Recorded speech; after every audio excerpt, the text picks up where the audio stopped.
Hello students, कैसे हैं आप सब। उम्मीद है आप सब लोग अच्छे होंगे। तो इस वीडियो में हम लेकर आ गए हैं 2023 जो हमारा क्लास 10th का एसएसटी पेपर सॉल्यूशन चल रहा था उसका third part.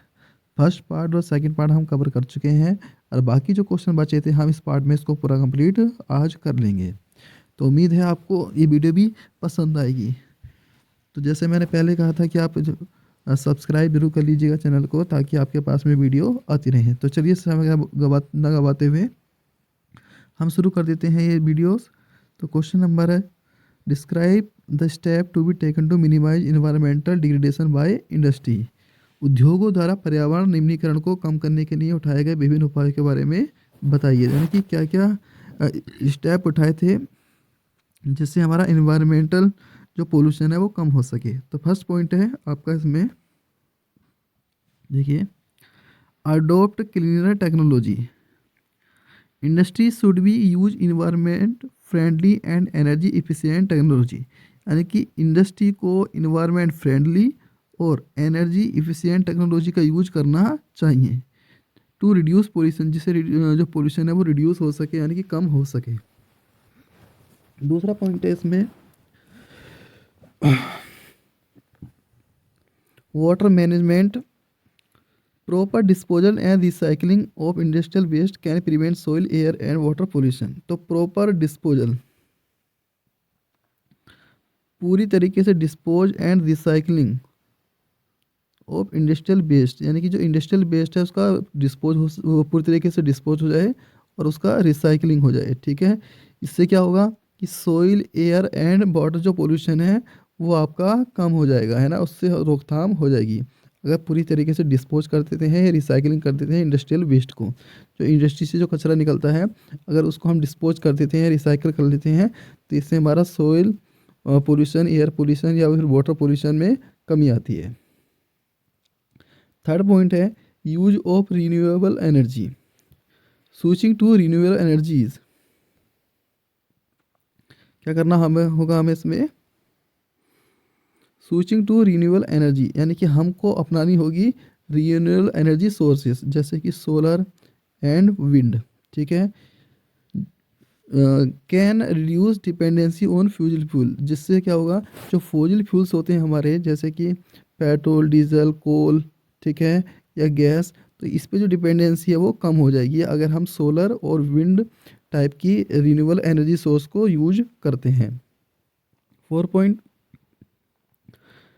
Install filters, scrubbers and other equipment to reduce harmful emissions and effluents. Pollution control करने के लिए हमें फिल्टर्स को इंस्टॉल करना होगा, स्क्रबर्स को, या कोई दूसरे ऐसे इक्विपमेंट जो कि हार्मफुल इमिशंस या फिर इन्फ्लुएंस को कम कर दे। ठीक है, उसको रिड्यूस कर दे, जो हार्मफुल, जो जहरीली चीज़ें निकल रही हैं किसी भी कंपनी से, किसी भी फैक्ट्री से, तो उसको कम कर दे। तो ऐसे ही हमें कुछ इक्विपमेंट्स का यूज करना पड़ेगा। नेक्स्ट है water conservation, reuse water in industrial process. हमें क्या करना पड़ेगा कि जो इंडस्ट्रियल प्रोसेस है उसमें वाटर जो है उसको रीयूज करना पड़ेगा and treat waste water before releasing it into the environment. उसको एनवायरनमेंट में छोड़ने से पहले उस वेस्ट वाटर को हमें ट्रीट करना पड़ेगा, उसको हमें साफ करना पड़ेगा, उसके बाद ही उसको छोड़ें तो ज़्यादा सही रहेगा, वरना फिर ये जो है वो वाटर पोल्यूशन को इंक्रीज कर देगा। Next point, plant trees, industries can develop green belts around the premises to absorb pollutants and enhance air quality. Industry को क्या करना पड़ेगा, ग्रीन बेल्ट्स डेवलप करनी पड़ेगी अपने चारों तरफ। ठीक है, यानी कि पेड़ पौधे लगाने पड़ेंगे जिससे जो पोल्यूटेंट होते हैं, जो प्रदूषक होते हैं वो एब्जॉर्ब हो सके एंड इन्हेंस एयर क्वालिटी, और जो एयर क्वालिटी हमारी वो बढ़ सके, है ना, इन्हेंस हो सके। 7 point, conduct regular check on emissions and waste to ensure compliance with environmental standard। हमें क्या करना, कंडक्ट रेगुलर चेक। सो इससे ऊपर वाला पॉइंट रह गया है, इसको समझिएगा पहले। Follow environmental laws, adhere to government regulations, हमको जो गवर्नमेंट के रेगुलेशंस है, जो नियम कानून है, उनको फॉलो करना पड़ेगा। And guidelines for pollution control and environmental protection, किसके लिए, पोल्यूशन कंट्रोल करने के लिए और एनवायरनमेंट को प्रोटेक्ट करने के लिए हमको जो गवर्नमेंट के रेगुलेशन होते हैं, गाइडलाइंस होती हैं, उनको यानी कि उनको मानना पड़ेगा। Regular monitoring, conduct regular check on emissions, यानी कि जो इमिशंस होते हैं, जो फैक्ट्रियों से चीज़ें निकलती हैं हमारी, उसको रेगुलर चेक करना है। And waste to ensure compliance with environment standard, और ये भी देखना होगा कि जो वेस्ट है, जो एमिशन है, उसको रेगुलर चेक करना है। और ये भी देखना पड़ेगा कि ये कॉम्प्लियंस है भी इन्वायरमेंटल स्टैंडर्ड के हिसाब से या नहीं है। Educate and train employ on sustainable practices, यानी कि जो हमारी स्थायी प्रथा है, उनको जो एम्प्लॉयज़ हैं उनको ट्रेन करना पड़ेगा। And the importance of reducing environment impact, और साथ में उनको जो इन्वायरमेंटल इम्पैक्ट होते हैं, ठीक है, उनको कम करने के जो इम्पोर्टेंस है, जो महत्वपूर्णता है, उनको बतानी ही पड़ेगी। यानी कि हमारे जो वर्कर्स हैं उनको ट्रेन करना पड़ेगा, उनको बताना पड़ेगा कि इन्वायरमेंट में चीज़ों का क्या क्या असर पड़ता है। तो बाय इम्प्लीमेंटिंग दिस मेजर्स, इन उपायों का यूज करके industries can significantly reduce, industry जो होती है वो महत्वपूर्ण तरीके से रिड्यूस देयर नेगेटिव इम्पैक्ट, यानी कि जो पर नेगेटिव इम्पैक्ट पड़ रहा है इंडस्ट्री के द्वारा, उसको हम कम कर सकते हैं एनवायरनमेंट पे, वाइल प्रोमोटिंग सस्टेनेबल डेवलपमेंट, ठीक है, और अपने जो सस्टेनेबल डेवलपमेंट है उसको प्रमोट कर रहे हो तब, ठीक है। तो ये चीज़ें हम यूज करके अपने जो कंपनी है, कोई फैक्ट्री है, उससे जो प्रदूषण निकल रहा है उसको रिड्यूस कर सकते हैं। नेक्स्ट,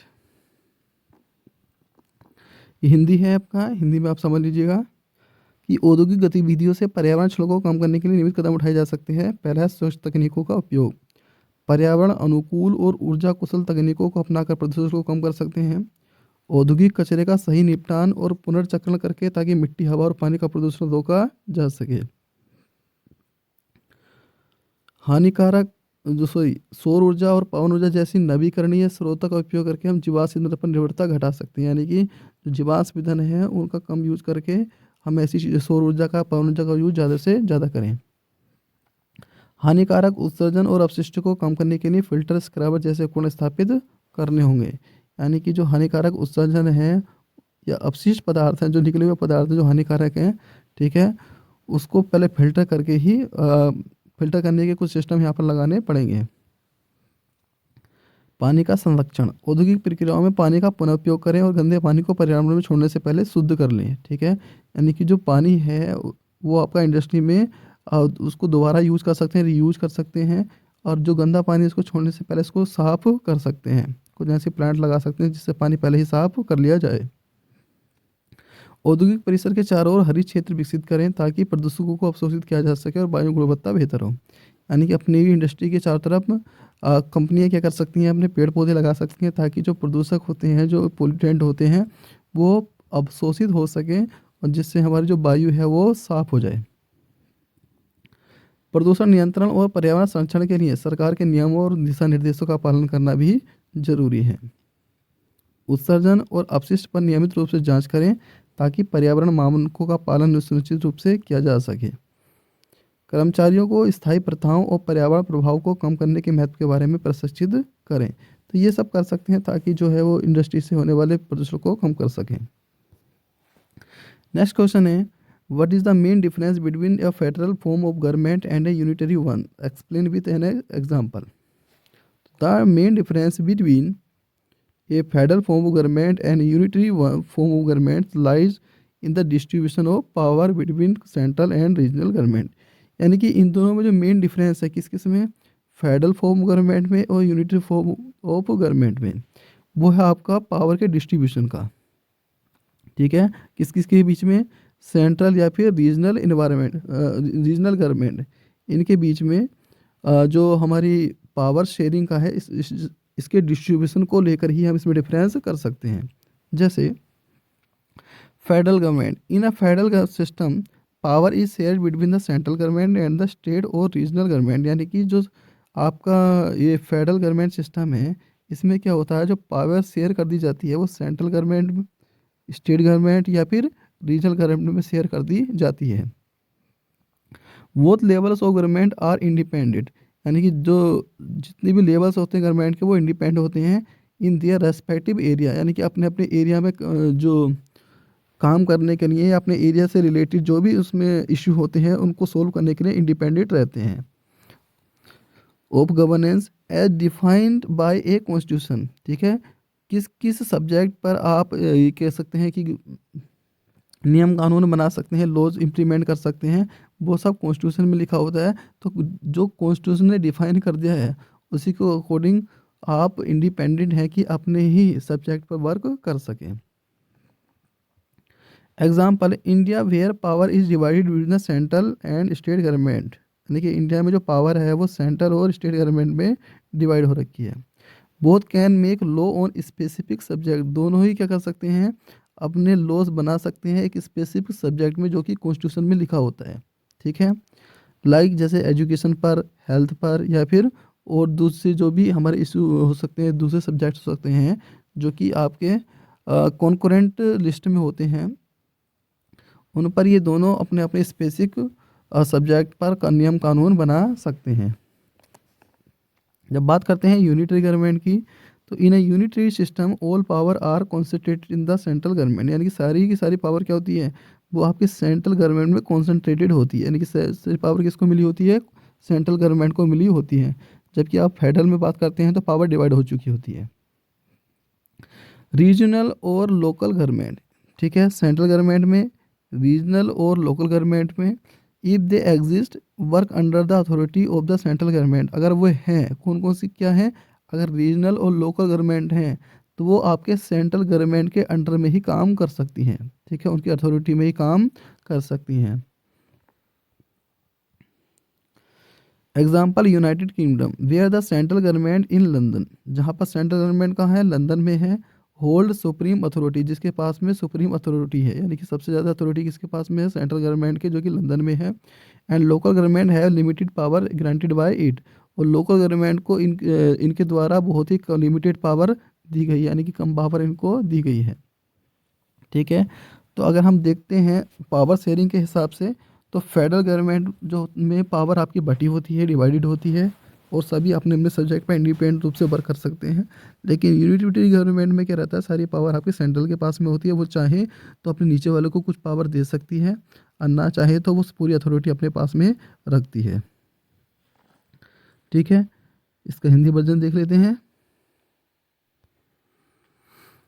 संघीय सरकार और एकात्मक सरकार, संघीय प्रणाली में सत्ता केंद्र सरकार, राज्य या क्षेत्रीय सरकारों के बीच बढ़ जाती है। दोनों सरकारें संविधान द्वारा निर्धारित अपने अपने क्षेत्रों में स्वतंत्र होती हैं, यानी कि संविधान द्वारा निर्धारित जो क्षेत्र है वो उसमें अपने सही से काम करती हैं अपने अपने क्षेत्र में।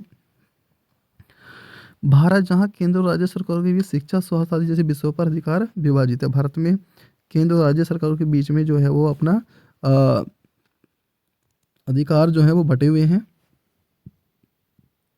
एकात्मक सरकार में, एकात्मक प्रणाली में सभी अधिकार केंद्र सरकार के पास होते हैं।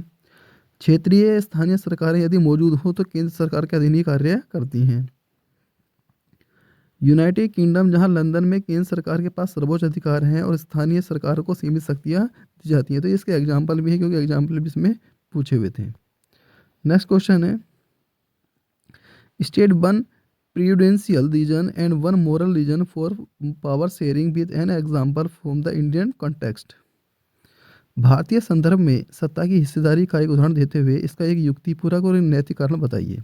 तो प्रूडेंशियल रीजन ये होता है, power sharing help reduce conflicts in a diverse society. Prudential reason में क्या है, power sharing help reduce conflict in a diverse society, यानी कि डाइवर्स सोसाइटी में कॉन्फ्लिक्ट्स को रिड्यूस करने के लिए, यानी कि डाइवर्स सोसाइटी जो होती है उसमें जो कॉन्फ्लिक्ट यानी विवाद होते हैं उसको कम करने के लिए पावर शेयरिंग हेल्प करती है। It ensure stability and prevent one group from dominating other. ये क्या है कि इट इंश्योर स्टेबिलिटी, ये स्थायित्व को, स्टेबिलिटी को बनाए रहने का काम करती है। एंड प्रिवेंट, और रोकथाम करती है, one group from dominating others, यानी कि किसी एक ग्रुप को दूसरे के द्वारा डोमिनेट ना किया जाए, है ना, उस पर यानी कि अधिकार ना जमा जाए किसी एक ग्रुप को दूसरे ग्रुप से, ऐसा ना हो कि उस पर अधिकार जमा रहा या उसके साथ कुछ गलत कर रहा हो। तो इसके लिए क्या होता है, पावर शेयरिंग कर दी जाती है। ठीक है, ताकि डाइवर्स सोसाइटी में कॉन्फ्लिक्ट्स यानी कि विवाद कम से कम हो सके, उन विवाद ना हो। Example, In India, power is shared between different religious and linguistic groups to maintain and other backward harmony. Sorry, maintain harmony. India में पावर शेयर कर दी जाती है different religious and linguistics group में, ठीक है। अलग अलग रिलीजियस और अलग अलग भाषाई जो ग्रुप्स हैं उन पर ये पावर को शेयर कर दिया जाता है टू मेंटेन हार्मोनी यानी शांति बनाए रखें। For instance the reservation system for a schedule caste, अगर देखें जो रिजर्वेशन सिस्टम है जैसे schedule caste, schedule tribes and other backward class ensure that their representation in education and job, ये करता है उनके एजुकेशन एंड जॉब में रिप्रेजेंटेशन को इंश्योर करता है, ठीक है। मतलब ये कि एजुकेशन और जॉब उनको भी मिलती रहे, इसको सुनिश्चित बनाता है। This reduce social tension and promote equality, ये क्या करता है जो सामाजिक तनाव होता है या टेंशन होती है या, ठीक है, उसको कम करता है, साथ में इक्वलिटी को बढ़ावा देता है, प्रोमोट करता है इक्वलिटी को। तो पावर शेयर होनी ज़रूरी है, ठीक है, इससे ये सब चीज़ें होती हैं। Moral reasons, ethical, power sharing respect the diversity of people and their rights, power sharing क्या करती है जो डाइवर्सिटी है लोगों की, ठीक है, और जो उनके राइट्स हैं उनको रेस्पेक्ट देती है, यानी कि जो उनके लोगों के अधिकार हैं, जो विविधताएं हैं उनको बनाए रखती है। It give all group a voice in decision making, ये क्या करती है ये देती है ऑल ग्रुप्स सभी ग्रुपों में ए वॉइस डिसीजन मेकिंग, यानी कि लोगों को निर्माण डिसीजन मेक करने यानी कि किसी भी निर्णय लेने की क्षमता देती है। अपलोडिंग डेमोक्रेटिक वैल्यू, और साथ में जो डेमोक्रेटिक वैल्यू है उनको बनाए रखती है, ठीक है। अपहोल्डिंग डेमोक्रेटिक वैल्यू, जो उनकी लोकतांत्रिक मूल्य हैं उनको बनाए रखती है, लोगों को आवाज़ देती है ताकि वो डिसीजन मेकिंग कर सकें। In India the creation of state like Telangana, India में जैसे कि तेलंगाना एक स्टेट बना हुआ है, and linguist based state respect, और जो भाषाई आधार पर राज्य बने हुए हैं उनके जो कल्चर्स हैं रीजनल हैं, जो उनकी आइडेंटिटी है सबका रेस्पेक्ट करती हैं ये। This ensure that people's aspirations are acknowledged, ठीक है, ये सुनिश्चित करती है जो पीपल्स के एस्पायरेशंस हैं, ठीक है, वो एक्नोलिज्ड हैं। So the power sharing is both a practical necessity for stability and ethical step to respect diversity, यानी कि पहले वाले में जो है पावर शेयरिंग करी जाती है वो स्टेबिलिटी को बनाए रखने के लिए, और दूसरे में जो करी जाती है वो डाइवर्सिटी को रेस्पेक्ट देने के लिए। Ensuring fairness and including of governance, जिससे कि फेयरनेस और सभी जो गवर्नमेंट में समावेश है वो बना रहे।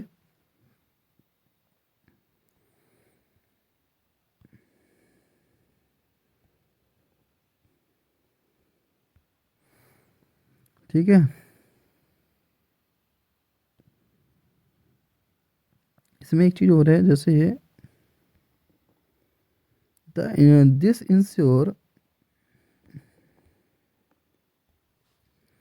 Ensure that people aspirations and are acknowledge, यानी कि यह सुनिश्चित करती है जो पीपल की आकांक्षाएं हैं, लोगों की आकांक्षाएं हैं, ठीक है, आर एक्नोलेज, वो क्या रहे बनी रहे, लोगों की आकांक्षाएं जो होती हैं, ठीक है, उनको मान्यता मिलती रहे। तो ये इसका हिंदी वर्जन है।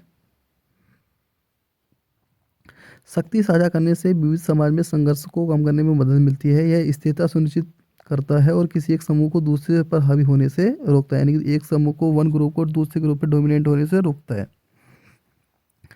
भारत में विभिन्न धार्मिक और भाषाई समूहों के बीच शक्ति का वितरण सामंजस्य बनाए रखने के लिए किया गया है, ठीक है। उदाहरण के तौर पर अनुसूचित जातियां, अनुसूचित जनजाति तथा अन्य पिछड़ी जातियों के लिए आरक्षण व्यवस्था शिक्षा और नौकरियों में उनके प्रतिनिधित्व को सुनिश्चित करती है, यानी कि उनको शिक्षा मिल सके, उनको नौकरी मिल सके, इसलिए उनको आरक्षण दिया गया है। इससे सामाजिक तनाव कम होता है और समानता को बढ़ावा मिलता है। शक्ति साझा करना लोगों की विविधता और उनके अधिकारों का सम्मान करता है। यह सभी समूह के निर्णय में एक आवाज़ देता है जिससे लोकतांत्रिक मूल्यों का पालन होता है, यानी कि यह सभी समूह के निर्णय में एक आवाज़ बनाता है जिससे क्या होता है कि लोगों को लगता है कि भाई हाँ हमारी बातें सुनी जा रही है। जैसे भारत में तेलंगाना जैसे राज्यों का निर्माण, भाषा आधार पर राज्यों का गठन, सांस्कृतिक क्षेत्रीय पहचान का सम्मान करना, इससे कि लोगों की आकांक्षाओं को मान्यता मिलती है। तो इस प्रकार शक्ति साझा करना न केवल स्थिरता के लिए बल्कि एक व्यवहारिक अवस्था है, बल्कि यह विविधता का सम्मान करने और शासन में निष्पक्षता और समावेशिता सुनिश्चित करने के लिए नैतिक कदम भी है। व्यावहारिक अवस्था क्यों है? क्योंकि शक्ति साझा से स्थिरता बनी रहती है, ठीक है, साथ में विविधता का सम्मान भी होता है, ठीक है। शासन में निष्पक्षता और समावेशिता सुनिश्चित करने के लिए एक नैतिक कदम भी है, यानी कि निष्पक्ष शासन हो और उसमें लोगों का समावेश बना रहे, ठीक है, इसके लिए भी ये एक नैतिक कदम है। नेक्स्ट क्वेश्चन है, how do social division affected politics, give to examples. कि सामाजिक विभाजन जो है वो राजनीति को कैसे प्रभावित करता है, दो उदाहरण दीजिए। Social division can have a significant impact on politics. Social division होता है, सोशल डिवीजन एक सिग्निफिकेंट इम्पैक्ट करता है पॉलिटिक्स पर, यानी कि राजनीति पर एक महत्वपूर्ण प्रभाव डालता है। वाई इन्फ्लुएंसिंग पीपल्स बिहेवियर, लोगों के व्यवहार को प्रभावित करके, वोटिंग पैटर्न्स को और पॉलिसी डिसीजन को, जो नीतियों के निर्णय हैं इनको प्रभावित करके ये ऐसा करते हैं। पीपल्स के बिहेवियर को देखते हुए, है ना, वोटिंग के पैटर्न्स को देखते हुए, या पॉलिसी एंड पॉलिसी डिसीजन, और जो पॉलिसी है उनके डिसीजन को देखते हुए। This division can lead to inequality, ये जो डिविजन्स है वो आपके इनइक्वलिटी को बढ़ा सकते हैं, डिस्क्रिमिनेशन को बढ़ा सकते हैं, यानी भेदभाव को बढ़ा सकते हैं, and tension between different group, और अलग अलग ग्रुप में जो टेंशन है, जो तनाव है, ठीक है, उसको बढ़ा सकते हैं। ये जो विभाजन है, जो डिवीज़न है, which can affect the stability of a society, जो कि सोसाइटी की स्टेबिलिटी को भी इफेक्ट कर सकते हैं। अब हम इसके टू एग्जाम्पल समझ लेते हैं। Caste based politics in India. In India caste division often play a role in election. India में जो कास्ट डिवीजन होता है वो एक इलेक्शन में एक रोल प्ले करता है, जो इलेक्शन हो रहे हैं। पॉलिटिकल पार्टी क्या करती है, may seek the support of specific caste group. Political party क्या करती है, एक स्पेसिफिक कास्ट ग्रुप को सपोर्ट करना शुरू कर देती हैं,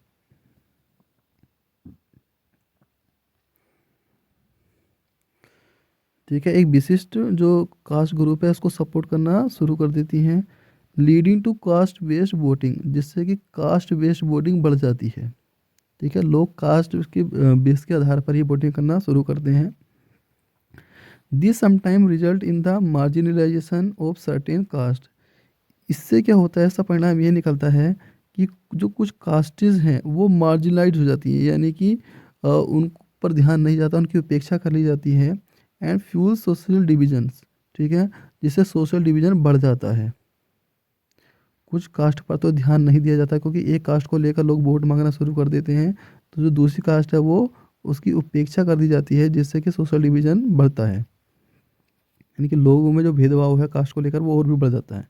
for example the reservation system in India aims to address caste based inequality. अगर हम देखें एग्जाम्पल में, जो रिजर्वेशन सिस्टम है इंडिया में, उसका एम्स ये होता है एड्रेस कास्ट बेस्ड इनइक्वलिटी, यानी कि कास्ट बेस्ड जो इनइक्वलिटी है उसको क्या कहते हैं, समाप्त करना एक तरीके से, कि जो what it also sometime,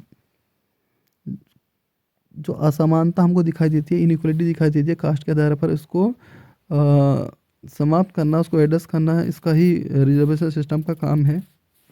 what it also sometime lead to competitions and tension between different caste group.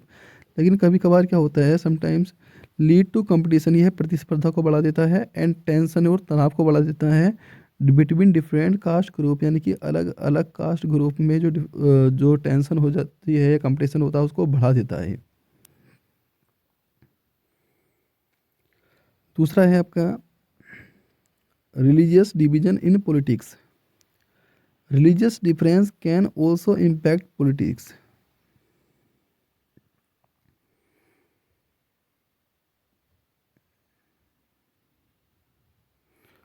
Religious difference can also impact politics, यानी कि रिलीजियस डिफरेंसेस जो होते हैं वो भी आपके पॉलिटिक्स पर इम्पैक्ट डालते हैं, ठीक है।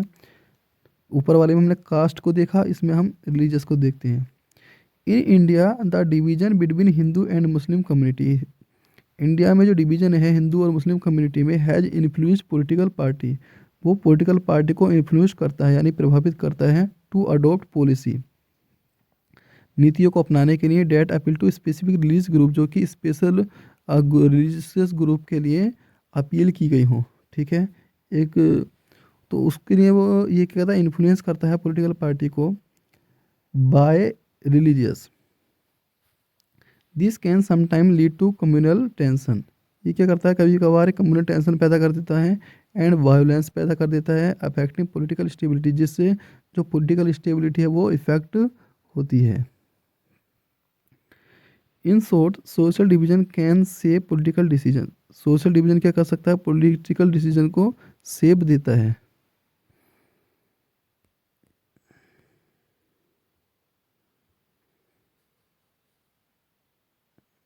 In short, social division can shape political decision, sometime promoting unity and other times depending division, कभी कभार ये यूनिटी भी प्रमोट करता है और कभी कभार ये डिवीजन पर डीपिंग यानी कि उसकी गहराई भी दिखाता है। तो कुल मिला के यही है कि सामाजिक विवरण किस तरह से पॉलिटी को इफेक्ट करता है। कुछ कास्ट बेस पर वोटिंग करना शुरू कर देते हैं एक कास्ट को लेकर, तो कुछ एक रिलीजियस को लेकर वोटिंग करना शुरू कर देते हैं, जिससे अगर कोई कास्ट बेस पर वोटिंग करेगा तो वो कास्ट डिवीजन यानी कि डिस्क्रिमिनेशन हमको देखने को मिल जाता है, लोग एक दूसरे के लिए कास्ट के आधार पर भेदभाव करना शुरू कर देते हैं। ऐसे ही रिलीजियस में होता है, ठीक है, लोग धार्मिक आधार पर भेदभाव करना शुरू करते हैं, जिससे वायोलेंस, ठीक है, झगड़े वगैरह शुरू हो जाते हैं। नेक्स्ट,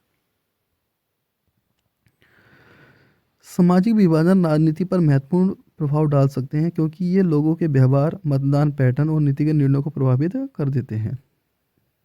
ये विभाजन असमानता, भेदभाव और विभिन्न समूहों के बीच तनाव भी उत्पन्न कर सकते हैं, जो समाज की स्थिरता को प्रभावित कर सकते हैं।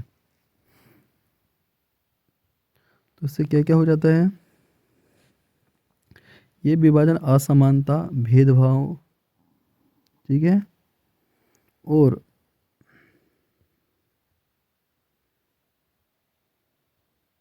विभिन्न समूहों के बीच तनाव उत्पन्न कर सकते हैं या समाज की जो स्थिरता है उसको प्रभावित कर देते हैं।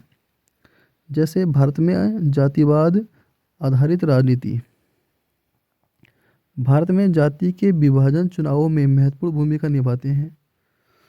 राजनीतिक दल विशेष जातीय समूह का समर्थन प्राप्त करने के लिए काम करते हैं, यानी कि जो जाति विभाजन है वह चुनाव में महत्वपूर्ण भूमिका निभाता है, ठीक है। जो राजनीतिक दल है वो विशेष जाति के समूह का समर्थन प्राप्त करने के लिए काम करते हैं, जिससे जातिवाद आधारित मतदान होता है। इससे कभी कभी कुछ जातियों की उपेक्षा भी होती है और सामाजिक विभाजन बढ़ता है। उदाहरण के लिए भारत में आरक्षण व्यवस्थाएं जातिगत असमानता को दूर करने के लिए हैं, लेकिन ये कभी कभी विभिन्न जाति समूह के बीच प्रतिस्पर्धा और तनाव का कारण भी बन जाती हैं। कि आरक्षण जो दिया गया है वो जातिगत की जो असमानता है, इनइक्वालिटी है, उसको कम करने के लिए है, बट यही जो कारण बन जाता है वो आपका प्रतिस्पर्धा और तनाव का कारण भी बन जाता है। इसी प्रकार से धार्मिक विभाजन है, धार्मिक विभाजन भी, भेदभाव भी राजनीति को प्रभावित कर सकता है। भारत में हिंदू और मुस्लिम समुदायों के बीच विभाजन ने राजनीतिक दलों को विशिष्ट धार्मिक समूह को आकर्षित करने वाली नीतियों को अपनाने के लिए प्रेरित किया है। यानी कि जो पार्टियां होती हैं, राजनीतिक पार्टियां होती हैं, राजनीतिक दल होते हैं, वो धार्मिक समूह को आकर्षित करने के लिए, है ना, ऐसी नीति बनाते हैं जिससे एक समूह को वो आकर्षित कर सके। तो इससे क्या होता है, सांप्रदायिक तनाव उत्पन्न होता है, हिंसा होती है, या इससे राजनीतिक स्थिरता को प्रभावित करती है, यानी कि राजनीतिक अस्थिरता बन जाती है। नेक्स्ट क्वेश्चन है, analyse the role of credit for development, विकास में ऋण की भूमिका का विश्लेषण कीजिए। तो देखिएगा, credit plays a crucial role in the development of individuals, businesses and entire economies. Credit क्या करता है, एक महत्वपूर्ण रोल प्ले करता है इन द डेवलपमेंट, विकास में, ऑफ इंडिविजुअल, किसी व्यक्ति के, बिजनेस, किसी व्यापार के, या फिर पूरी इकोनॉमी के, ठीक है। इसके डेवलपमेंट में एक विशेष योगदान देता है credit. It help in financing activity that promote growth and improving life standard. It help, सहायता करता है फाइनेंसिंग एक्टिविटी में, जिससे जो ग्रोथ है वो प्रमोट होती है, बढ़ती है, एंड जो लिविंग स्टैंडर्ड है, जो हमारे रहने का और जो स्टैंडर्ड है वो भी इम्प्रूव होता है। फॉर इंडिविजुअल्स के लिए credit allow people to borrow money, credit क्या करता है, अलाउ करता है लोगों को ताकि वो पैसे बोरो कर सके, उधार ले सकें, एजुकेशन के लिए, हाउसिंग के लिए, या फिर अपनी हेल्थ केयर के लिए। ठीक है, इन सभी के लिए ऋण ले सकें या फिर क्रेडिट ले सकें, which can improve their quality of life, जिससे उनकी जो लाइफ की क्वालिटी है वो इम्प्रूव हो सकती है। For example, loan help student pursue higher, यानी कि लोन हेल्प कर देता है स्टूडेंट की परस्यू हायर एजुकेशन, यानी कि हायर एजुकेशन लेने के लिए लोन हेल्प करता है, या फिर किसी फैमिली के घर खरीदने के लिए उसकी हेल्प करता है। They can not afford immediately, जिसको वो इमीडिएट रूप से नहीं अफोर्ड कर सकते। ठीक है, मतलब तुरंत उनको नहीं मिल पाता, तो वह काम लोन के द्वारा किया जा सकता है। ये तो किसी इंडिविजुअल के लिए था।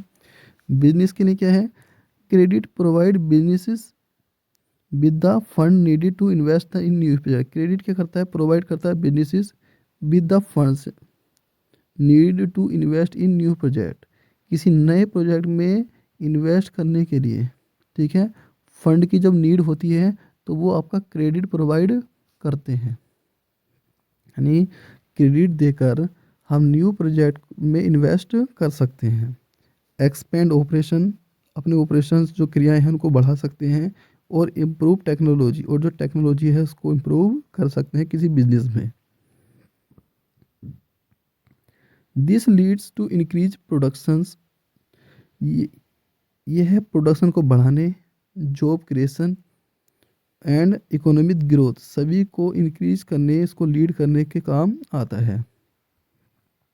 Small businesses in a particular rely on credit to grow and compete in the market, small businesses में देखें तो इन्हें पार्टिकुलर रिले ऑन क्रेडिट, ये जो क्रेडिट होता है रिले का काम करता है टू ग्रो, बढ़ाने के लिए, and compete in the market, और मार्केट में कम्पीट करने के लिए भी ये जो क्रेडिट है ये वर्क करता है। यानी कि इसके द्वारा बिजनेसमैन अपनी टेक्नोलॉजी को बढ़ा सकता है, अपने जो उसका वर्क है उसको बढ़ा सकता है ना, उसका जो काम काज है उसको बढ़ा सकता है, नए नए प्रोजेक्ट में इन्वेस्ट कर सकता है, जिससे उसका प्रोडक्शन बढ़ेगा, नए नए जॉब के अवसर खुलेंगे, इकोनॉमिक ग्रोथ बढ़ेगी।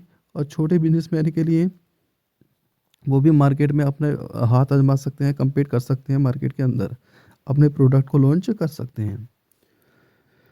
For government use credit to finance infrastructure development, government इस क्रेडिट का यूज करती है फाइनेंस इंफ्रास्ट्रक्चर डेवलपमेंट में। ठीक है, जिससे उसका जो फाइनेंस इंफ्रास्ट्रक्चर है वो उसका विकास हो सके, पब्लिक सर्विस मिल सके, एंड वेलफेयर प्रोग्राम को लॉन्च कर सके। This boost overall economic development and social welfare, ये क्या करती है, जो इकोनॉमिक डेवलपमेंट हो उसको बूस्ट करती है, और जो सोशल वेलफेयर्स हैं उनको भी बूस्ट करती है। ठीक है, तो in short credit is essential for facilitating development bye ending enabling investment, credit जरूरी है फॉर फैसिलिटेटिंग डेवलपमेंट, विकास के लिए, बाय इनेबल इन्वेस्टमेंट करके, क्रिएटिंग अपॉर्चुनिटी, नए अवसर प्रदान करता है, and improve standard of living, और जो हमारे रहने का स्टैंडर्ड है उसको इम्प्रूव भी करता है। Without credit progress and growth would be much slower, बिना क्रेडिट के प्रोग्रेस करना, ग्रोथ करना वुड बी मच स्लोअर, यानी कि ये बहुत धीरे धीरे हो सकता है। ऋण के द्वारा आप या क्रेडिट के द्वारा आप इसको तेज़ी से कर सकते हैं, और विदाउट दिस हम ये जो डेवलपमेंट है या ग्रोथ है ये आपका स्लो हो जाती है। ये इसका हिंदी वर्जन है। क्रेडिट व्यक्तियों की मतलब ऋण व्यक्तियों, व्यवसायों और समग्र अर्थव्यवस्था के विकास में एक महत्वपूर्ण भूमिका निभाता है। यह उन गतिविधियों को वित्त पोषित करने में मदद करता है जो विकास को बढ़ावा देती हैं और जीवन स्तर को सुधारती हैं। जैसे व्यक्तियों के लिए ऋण लोगों की शिक्षा, आवास या स्वास्थ्य देखभाल के लिए उधार लेने की अनुमति देता है। मतलब जो लोग हैं वो शिक्षा के लिए, स्वास्थ्य के लिए, या फिर आवास यानी रहने सहने के लिए उधार ले लेते हैं, जिससे उनके जीवन स्तर में सुधार होता है। उदाहरण के लिए ऋण छात्रों को उच्च शिक्षा प्राप्त करने में मदद करता है। या परिवारों को घर खरीदने में जिससे वे तुरंत अफोर्ड नहीं कर सकते, जिससे वो तुरंत नहीं पा सकते, उसके लिए वो ऋण ले सकते हैं। ऋण व्यवसायों को नई परियोजना में निवेश, संचालन का विस्तार या प्रौद्योगिकी में सुधार के लिए आवश्यक धन प्रदान करता है। इससे उत्पादन में वृद्धि होती है, नौकरी का सृजन होता है और आर्थिक विकास होता है। विशेष रूप से छोटे व्यवसाय क्रेडिट पर निर्भर होते हैं ताकि वे बढ़ सकें और बाजार में प्रतिस्पर्धा कर सकें। सरकारों के लिए सरकारें बुनियादी ढांचे के विकास, सार्वजनिक सेवाओं और कल्याण कार्यक्रम के लिए क्रेडिट यानी कि ऋण का उपयोग करती है। इससे समग्र आर्थिक विकास और सामाजिक कल्याण को बढ़ावा मिलता है। तो ये अपना एक तरीके से एक महत्वपूर्ण भूमिका निभाता है ऋण।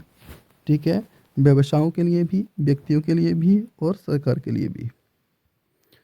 Next question, how does money solve the problem of double coincidence of wants, explain with an example.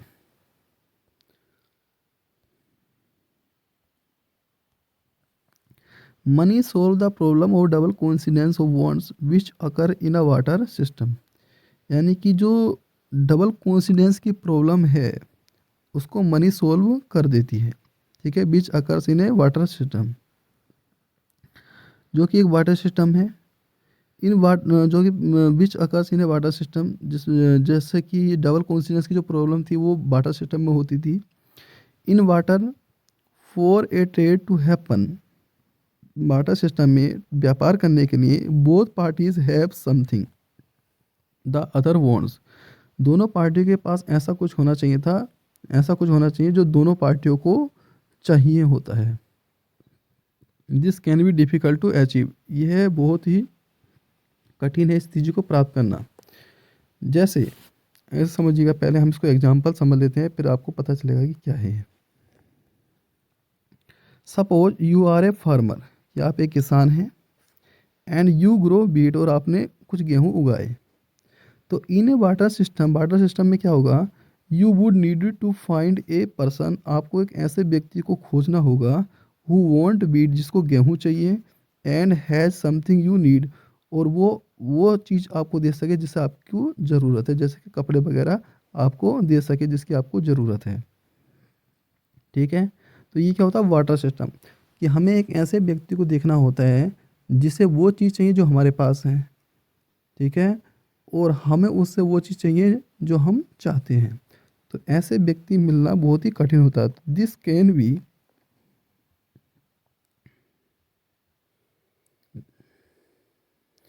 Can be difficult to achieve, यानी कि ऐसा प्राप्त करना थोड़ा कठिन हो जाता है। इसके लिए money act a medium of exchange, money क्या करती है, एक मीडियम एक्सचेंज का मीडियम है। डैट इज़ यूनिवर्सली एक्सेप्टेड, जो कि यूनिवर्सली एक्सेप्टेड है, मतलब कि सभी जगह इसको एक्सेप्ट किया जा सकता है। Instead of needing to find someone who want what you have and has what you want. ठीक है, instead of needing to find someone, हमें ऐसे लोग की ज़रूरत है, खोजने की ज़रूरत है, who wants what you have, जिसके पास वो हो जो आप चाहते हैं, and has what you want. ठीक है, मतलब वही है वाटर सिस्टम वाला। तो money allows you to sell, money क्या करती है, आपको अलाउ करती है, allows you to sell what you have for money. ठीक है, यानी कि आप जो भी चीज़ है आपके पास में उसको बेच सकते हैं और मनी ले सकते हैं, और उस मनी का use, that money to buy what you need from someone else, उस मनी का यूज आप उस चीज़ को खरीदने के लिए कर सकते हैं जो आपको चाहिए। इसके लिए आपको ऐसे व्यक्ति को देखना नहीं पड़ेगा कि जिसको आपको वाटर सिस्टम में, कि भाई उसको वैसी जो आपको ज़रूरत है उसके पास वैसी हो या ना हो, आप उसको बेच सकते हैं और पैसे ले सकते हैं, और पैसे से अपनी ज़रूरती चीज़ों को आप खरीद सकते हैं। तो what with money you can sell your wheat, money के साथ में अपने गेहूँ बेच सकते हैं, for money, and use that money to buy cloth, इस मनी का यूज आप कपड़े खरीदने के लिए कर सकते हैं किसी शॉप से। Without needing to find someone, बिना ऐसे लोगों को खोजे, who specially want to wheat, जिसे गेहूँ की ज़रूरत हो। तो ऐसे लोगों को बिना खोजे ही हम मनी जो होती है वो इस तरीके के डबल कोइंसिडेंस की प्रॉब्लम को सॉल्व कर देती है। In this way money makes transaction easier. इस तरीके से मनी जो है वो ट्रांजैक्शन को आसान बनाती है एंड मोर इफ़िशियंट बनाती है, by eliminating the need for double coincidence of want. ठीक है, डबल कॉन्सिडेंस और वॉन्ट को एलिमिनेट करके मनी जो होता है उस प्रॉब्लम को सॉल्व कर देती है। पैसा डबल कॉन्सिडेंस वॉन्ट की समस्या का समाधान करता है, यानी कि जो दोहरे संयोग की समस्या है उसको समाधान करता है, जो कि एक वाटर सिस्टम में होती है। जैसा मैंने आपको पीछे बताया, आप हिंदी में पढ़ लीजिएगा, आपको समझ में आ जाएगा। पैसा क्या है? एक विनिमय का माध्यम है। नेक्स्ट क्वेश्चन है,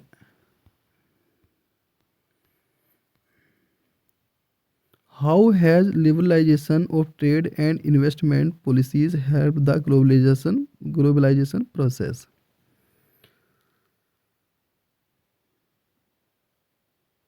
how has liberalisation of trade and investment policy help the globalisation process. व्यापार और निवेश नीतियों का उदारीकरण वैश्वीकरण प्रक्रिया में कैसे सहायता पहुंचाता है? पहले तो क्वेश्चन को ही समझ लेते हैं। How has liberalisation of trade, यानी कि ट्रेड का liberalisation and investment policy globalisation में किस तरीके से हेल्प करती हैं, तो देखते हैं इसको। Liberalisation of trade and investment policy has significant help the process of globalisation. यानी कि लिबरलाइजेशन ऑफ ट्रेड या फिर इन्वेस्टमेंट पॉलिसी जो होती है वो एक महत्वपूर्ण हेल्प करती, सहायता करती हैं द प्रोसेस ऑफ ग्लोबलाइजेशन में, by promoting free flow of goods. क्या करके? गुड्स के, सर्विस के, या फिर कैपिटल, या फिर आइडियाज़ के बॉर्डर के अक्रॉस फ्री फ्लो करके, यानी कि बिना टैक्स के या कम टैक्स के आप इसको फ्री फ्लो करेंगे, एक जगह से दूसरी जगह पहुँचाएंगे, तो उसमें ये हेल्प करते हैं। This has created more interconnected global economy. ये करती है, जो ग्लोबल इकोनॉमी है इसको इंटरकनेक्टेड करती है, यानी कि आपस में और भी ज़्यादा इंटरकनेक्टेड करती है, आपस में जोड़ती है ग्लोबल इकोनॉमी को।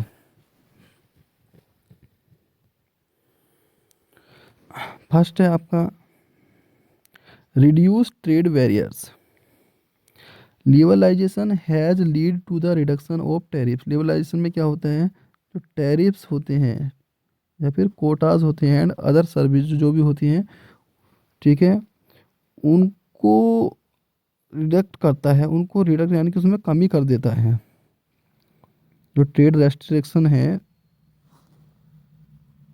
टैरिफ्स हुए, कोटाज हो गए, या अदर जितने भी तरह के रेस्ट्रिक्शन होते हैं, प्रतिबंध लगे होते हैं, उनमें कमी करना ही क्या होता है, लिबरलाइजेशन हो जाता है। यानी कि मान लो अगर टैक्स ज़्यादा लगा रखा तो टैक्स में छूट दे दो, इस तरीके से।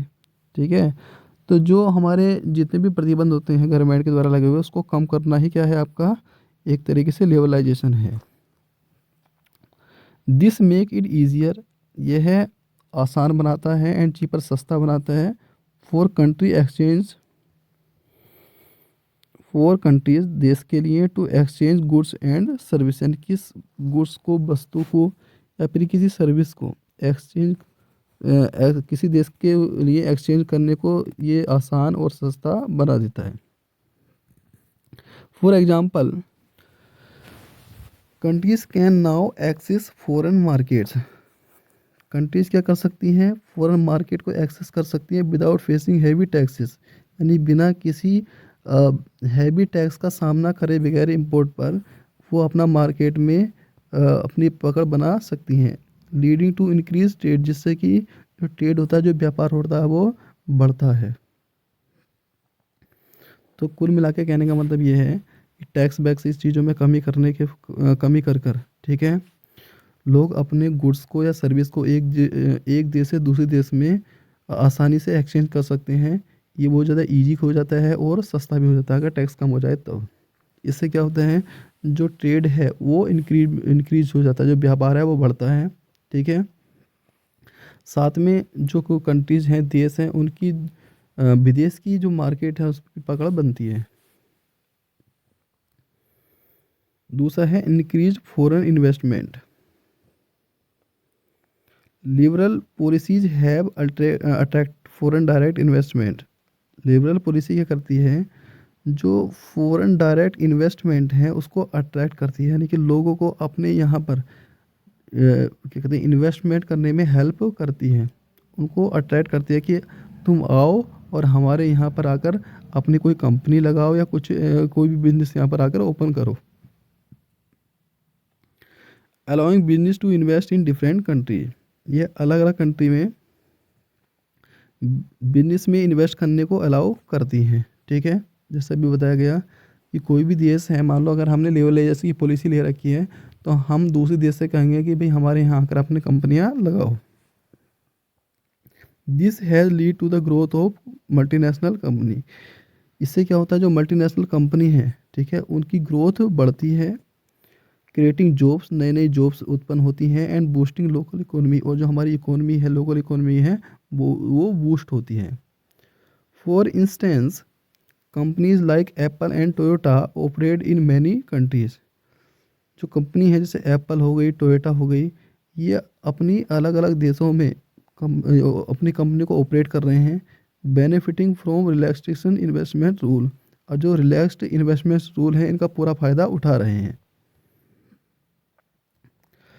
Technology and knowledge transfer, open policy allow to exchange of technology. ठीक है, ओपन पॉलिसी क्या करती है, जो टेक्नोलॉजी है इसके एक्सचेंज को अलाउ करती है, यानी कि इससे क्या होता है जब व्यापार होता है एक देश का दूसरे देश के साथ में, तो नई नई टेक्नोलॉजी का भी हमें पता चलता है, क्योंकि वहाँ की गुड्स आएंगी हमारे यहाँ तो हम भी नई नई टेक्नोलॉजी सीखेंगे। तो ये क्या होता है, टेक्नोलॉजी को एक्सचेंज करने को अलाउ करती है। एंड एक्सपर्टाइज, और जो विशेषज्ञ हैं, एक्सपर्टाइज जो है उनको भी अलाउ करती है। Fostering innovations and improving productivity across the world, fostering innovation and improving productivity across the world, यानी पूरे वर्ल्ड में जो प्रोडक्टिविटी है वो इम्प्रूव होती है, इनोवेट होती है। ठीक है, नए नए आविष्कार होते हैं। तो इस तरीके से जो लिबरलाइजेशन है वो आपका एक्सीलरेट करता है इकोनॉमिक ग्रोथ को इंटीग्रेशन करने में। ठीक है, एंड एनकरेज ग्लोबल कोऑपरेशन, और साथ में इनकरेज करता है, प्रोत्साहित करता है ग्लोबल कोऑपरेशन, यानी कि वैश्वीकरण सहयोग में।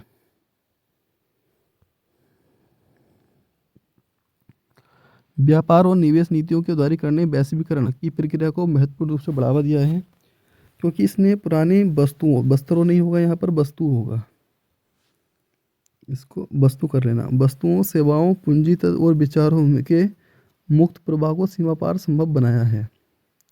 यानी कि लिबरलाइजेशन से, उदारीकरण से, चाहे सेवा हो, कोई वस्तु हो, पूंजी हो या विचार हो, सब आपके एक सीमा से, एक देश की सीमा से दूसरी देश की सीमा में जा सकते हैं। इससे वैश्विक अर्थव्यवस्था अधिक आपस में जुड़ी हुई है। जैसे व्यापार अवरोधों में कमी, इससे क्या हुआ है, उदारीकरण के कारण शुल्क, कोटा और अन्य व्यापार प्रतिबंधों में कमी आई है। इससे देश को लिए वस्तुओं और सेवाओं का आदान प्रदान करना आसान और सस्ता हो गया है, यानी कि अब आसानी से वस्तुओं का आदान प्रदान किया जा सकता है। उदाहरण के लिए अब देशों को आयात पर भारी करों का सामना किए बिना विदेशी बाजारों तक पहुंच प्राप्त होती है, जिससे व्यापार में वृद्धि होती है। यानी कि अब एक देश को दूसरे देश पर, ठीक है, ज़्यादा टैक्स देना नहीं पड़ता है, जिस कारण जो एक देश की पहुंच है वह दूसरे देश के बाजारों तक हो जाती है। इससे विदेशी व्यापार में वृद्धि होती है। विदेशी निवेश में वृद्धि, उदार नीतियों ने विदेशी प्रत्यक्ष निवेश को आकर्षित किया है, यानी कि एफडीआई को आकर्षित किया है इन्होंने। कि वही वाली बात जैसे मैंने अभी बताया था कि इन्होंने आकर्षित किया कि हमारे यहाँ अगर हम कुछ उदारीकरण करेंगे तो कुछ छूट वूट देंगे इनको, तो हमारे यहाँ पर भी कंपनियाँ यहाँ पर अगर लगेंगी, उनको हमारे देश में निवेश करने का मौका मिलेगा। इसके परिणाम स्वरूप बहुराष्ट्रीय कंपनियों का विकास हुआ है, जिससे नौकरियों का सृजन और स्थानीय अर्थव्यवस्थाओं को बढ़ावा मिला है। यानी कि नई नई नौकरियाँ भी मिली हैं, जब कंपनियाँ आएंगी तो हमारे यहाँ से लेबर भी चाहिए उनको काम करने के लिए, तो नौकरियाँ भी मिलेंगी। ठीक है, और हमारे यहाँ की जो अर्थव्यवस्था है उसमें भी बढ़ोतरी होगी। जैसे एप्पल है, टोयोटा है, ये कंपनियां कई देशों में काम करती हैं जो निवेश नियमों में ढील का फ़ायदा उठाती हैं। और क्या होता है इससे, जो प्रौद्योगिकी है, जो टेक्नोलॉजी है, ठीक है, जो ज्ञान है, उसका आदान प्रदान भी होता है। तो खुली नीतियाँ प्रौद्योगिकी और विशेषज्ञता के आदान प्रदान को बढ़ावा देती हैं, जिससे दुनिया भर में नवाचार और उत्पादकता में सुधार होता है। यानी कि नई नई चीज़ों का पता चलता है देश भर में, और प्रोडक्टिविटी जो है, जो उत्पादकता जो है वो बढ़ती है। इसके बाद में जो हमारे नेक्स्ट क्वेश्चन है वो है आपके मैप से रिलेटेड। तो इसमें हमको दो चीज़ें दिखानी है, दांडी यात्रा और चौरी चौरा कांड। कि दांडी यात्रा कहाँ से हुई थी, तो साबरमती से, आप जानते हैं, दांडी तक ही चली थी। गुजरात के साबरमती से और ये दांडी तक, ठीक है, गुजरात के साबरमती से दांडी तक ये यात्रा चली थी। दूसरा है चौरी चौरा कांड। तो ये आपको मालूम है गोरखपुर में हुआ था, यूपी के इस इलाके में। तो यहाँ पर ये हो गया आपका दांडी यात्रा, और ये हो गया आपका चौरी चौरा कांड। ये लास्ट क्वेश्चन है इस वीडियो का। इस वीडियो में है आपके कुछ पॉइंट्स हैं जिसको हमें मैप में शो करना है, ठीक है। तो पहला है बेलाडीला लोह अयस्क खदान, यानी कि बेलाडीला आयरन माइन। तो बेलाडीला आयरन माइन पड़ता है आपको छत्तीसगढ़ में। यहाँ पर इस पॉइंट पे को बड़ी डिटेल देखने को मिलेगा यहाँ पर, ठीक है। जो ब्लैक डॉट क्या है, यहाँ पर है बेलाडीला आयरन माइन, यानी कि बेलाडीला लोह अयस्क खदान। दूसरा है अंकलेश्वर ऑयल फील्ड, यानी कि अंकलेश्वर तेल क्षेत्र। तो ये आपका मिलेगा गुजरात में। यहाँ पर अंकलेश्वर ऑयल फील्ड देखने को मिल जाएगा।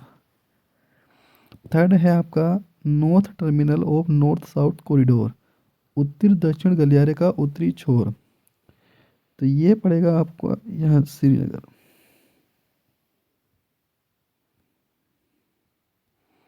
ठीक है, यहाँ पर पड़ जाएगा ऊपर। फोर्थ आपका मोरमुगांव सी पोर्ट, मोरमुगांव समुद्री पतन, ये गोवा में, ये गोवा में पड़ेगा। तो ये चार लोकेशन हैं, ठीक है, जो आपकी मैप में फिल करनी है। ये है आपका north terminal of north south corridor Srinagar. ये है यहाँ पर अंकलेश्वर ऑयल फील्ड। ये है आपका बेलाडीला आयरन माइंस, और ये है मोरमुगांव सी पोर्ट, ठीक है। तो इनको यहाँ पर फिल करना है। तो हमारी वीडियो कैसी लगी, अगर अच्छी लगी तो लाइक करें और हमारे चैनल को सब्सक्राइब करें, ताकि आने वाली वीडियो भी आप तक सबसे पहले पहुंचती रहे। तो जय हिंद एंड धन्यवाद।